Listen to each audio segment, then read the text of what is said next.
Мынакей, о, бурчты қараң, бурч уже аварийный состояние, түшейін деп қалды. Нарғы башыдағы бурч. Меште Заключение берілген. Заключение берілген. Пайдалануға жарабайды. Ана планға кіріскеніңіз жоқсыңдар? Жоқ, планға кіріскеніміз. Қанша оқушы бар? Азыр 430 оқушы. 430. Жоқ, төден 225 стандарт. Жоқ, 280 де болшы. Анкеден балдар өсіп отыр.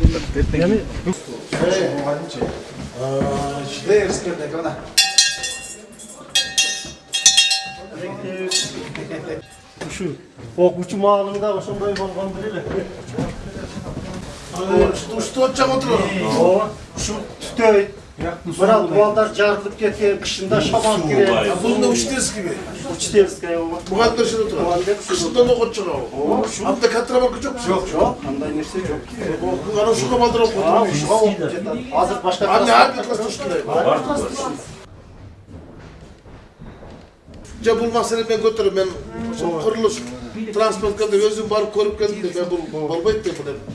Афганистанда болса бір жөнінде мен ұншықпайды деп, Қырғызстанда ұшында екен деп, шартта оқуға, сабаққа, сапатты біліп алуға мүмкін емес. Азыр менеге толық 5 күн оқимыз, 6 сағаттан, толық 6 сағаттан оқимыз. Ана кейде класстан тышқарқы іштер, күржөктü іштер, ешқандай өтшіге мүмкіншілік. Бекте бітіне қыры айласын тауып өтеміз дауыз.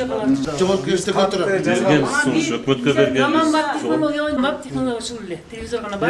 Компьютер, интернет деймін. Интернет келіп. Бізге түсінек. 5 компьютер беріп қойыңыз ба қана? 2. Сонда қайсыда 5 компьютер? Берге. Интерактивді доскалеген көрелектіз. Анда ұшында қылырыз. Анда 5 компьютер бекарым жетті. Антығылыр жаңмектер. Анан фондубуз бар эле деп мактанабыз. Ошол фонддон бири интерактивный доска. Мен Ата-энелер комитетинин 6 балам окуйт. Мына мектептин аябай эскилиги жеткен. Мен постоянно келип ачык сабакка үзбөй катышам да, чейректе 1, чейректе 5, 6 жолда. Келгенде печкенин жанында отурам, кышта бизде аба ырайы ушунчалык суук. Аябай суук болот. Шул катаал шарт, шул эски мектептен тажабай билим берген мугалимдерге бирден бир рахмат айтам. Талыкпай тырышып окуган окуучуларга, бирок балдардын баягыдай жер титирөө болгондо тар залдан эскилиги жеткен мектептен чыгышыга шашып өзүмдүн үйүм бордунда жантоо дөңдүн түбүдө жүгүрүп чыгып эки көз мектепте болот. Былтыркы жер тербегенде шунчалык корктук. Бул жердеги мугалимдин өмүрү, окуучунун өмүрү, депутаттар мына шайланганы келгенде бизди шайлаңыздар деп бир немеге чейин 3-4 жол келесиздер. Шул биздин катаал шартты келип бир кабыл алып койсоңуздар. Мугалим, мына депутаттар, эл шайлай сиздерди, эл менен сиздер, шону үчүн элдин бир мүдөөсүн уксаңыздар. Окуучулардын өмүрүн, мугалимдердин өмүрүн мына жерде Кудайдан тилейбиз да. Кышкы суук, мына илгерки, мисалы СССР маалда биздин окуган печкелер да ушулар. Баягы мугалимдин тырышчаактыгы окуучунун жөндөмдүүлүгү менен эле бул жерде билим болуп жатат. Тырышып, маш өтүлбөй кансак кошумча сабак атемдер кегилер катышкыла балдарыңар маш өзөрлүк менен окуп билимдүү да. Мына тест деген бар. Шуну шаар жери менен мына кыштак жерден баланы шуну айырмасын берип караштырып койсоңуз. Жалпы балки балды шу шаар жер бардыгын эле бир эле кылып койгонда. Биздин балдар 110 балгын деп айын жетти. Биздин балдар кыйналып калат экен. Баштап коюп. 2015 жылы кирип 6 миллион сом берген. Башталып анан курулуп бүтпөгөн 472 мектеп бар. Билим берүүчүсү бар. Анан жылда эле биз 3 миллион, 5 миллиондон белбек класс жетпей атат. Жетпей атат. Баарды бүткөрүү үчүн 7 миллиард сомдон ашык акча керек экен анан. Кыш жай ушунда отурасызбы? Кышын жайы ушунда отурабыз.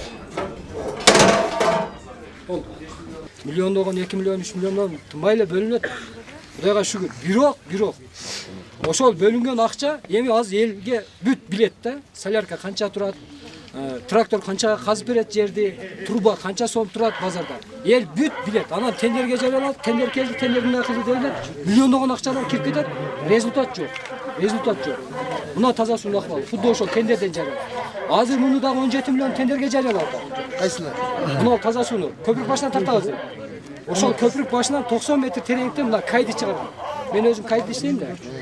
90 метр тереңдикте. 2 жолу өзүм кошо ремонт кылдым ошол. Глубинный насос. Күнүмдүк кирешеси миллионер фирма да эми бул. Ошол 12-13 күндө зорго восстановление кылат. Баягы глубинный насостучу.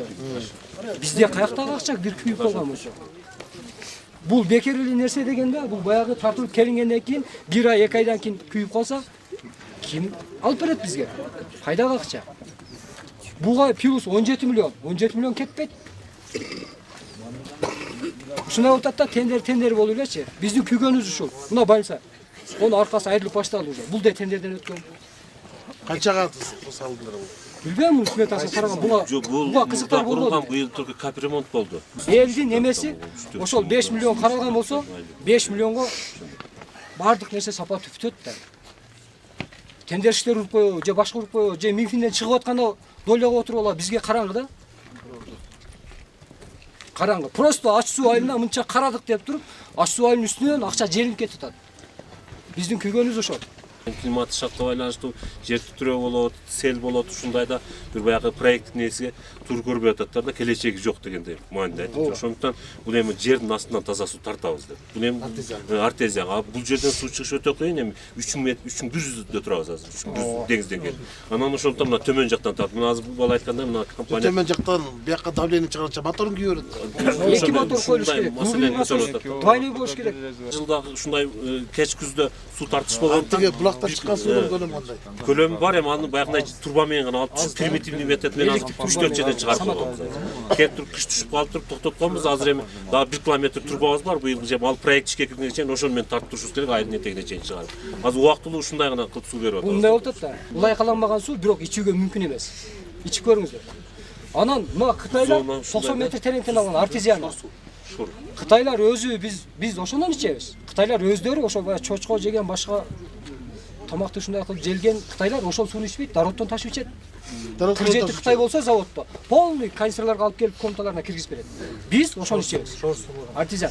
Бесток деген болбосо Ческей зонасы эми артезиянга жетпейт, 150 метрден нарак түшкөндөн анан кийин ал эми суу да, шор суу. Азыр келген суубуз деле бул айткандай ылайык эмес, тунук суу да. Так шор суу.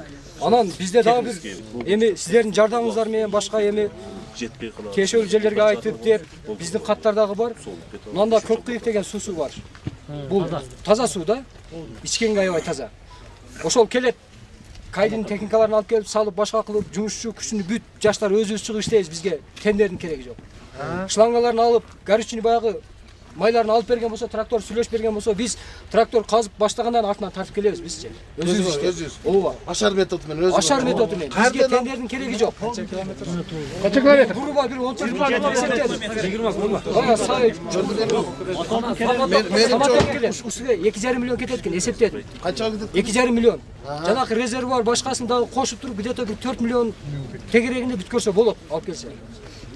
Чүрүстеп чыкпайт. Анан жок болсо дегенде жанакы проекти булай эле мурдатан ушул бюджетке каралган да, азыр жанакы Семирлик банка дүйнө банка коюп, эртең 20 жыл 30 жыл кызмат кылбайт деген маани айтып атат да. Булак солуп калышы мүмкүн, качып атат. Анан сел болуп кетип атат, булакты басып калып атат. Ушундай көйгөйлөрүбүз бар да. Жок, ошол булактар 39га чыктым мен. 39 жылдан бери солуган жок да. 39 жылдан бери солубай турат. Бул деген буга аз акча кетет. А мынага иши жеңил, көп акчаны уруп коет тендерчиктер.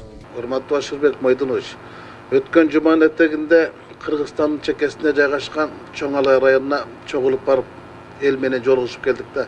Сиз баргансызбы, барбаган жок белеңиз билбейт экем. Бирок барбай эле койгонуңуз туура го дейм ушул тапта. Бир ачы суу деген айыл бар экен. Ошол ачы суу деген айылга бардык. Ачы суу деп айылдын аталышы ушундай болгон менен иче турган таза суусу балчык суу экен. Сарык менен ооругандардын саны боюнча ошол жердин эли сап башында турат экен. Боорлорун билбейм, тиштерин датмасып кетиптир. Таза суунун акчасы 17 миллион доллар каралган экен, ал Бишкектен кетпейт экен же Чоң Алайга жетпейт экен да. Элдин эле шоор кайнап атат. Тажагандан айтышты, ошол айылдын ар жагында тоонун борунда бир таза суу бар экен, булактын суусу. Жок дегенде ошол жерден техника берсин чөкпөт.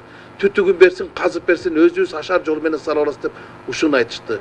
Анан ошо таза суунун башчысын, Аристин башчысын ушул айылга жөнөтүңүзчү, Чоң айылына, ачы суу деген айылына. Анан ушул айылда мектеп бар экен. Эми мектеп деп айтыш кыйын да. Чыңгыздын чыгармасында жанагы Дүйшөндү мектебин көрдүңүз эле да. 6 айда окуткан. Анда мындай печкада от жакса бул жерде бир темир буржуйкада от жагат экен да. Анан ошол жерде кантип сапаттуу билим алат. Мен таң қалдым, ушундай мектептер бүгүнкү күнгө чейин Кыргызстанда бар экенине. МЧС аварияга окуганга болбойт деп чечим чыгарган экен. Капталынан жаракка кетиптир. Бирок балдар билим алып атат да.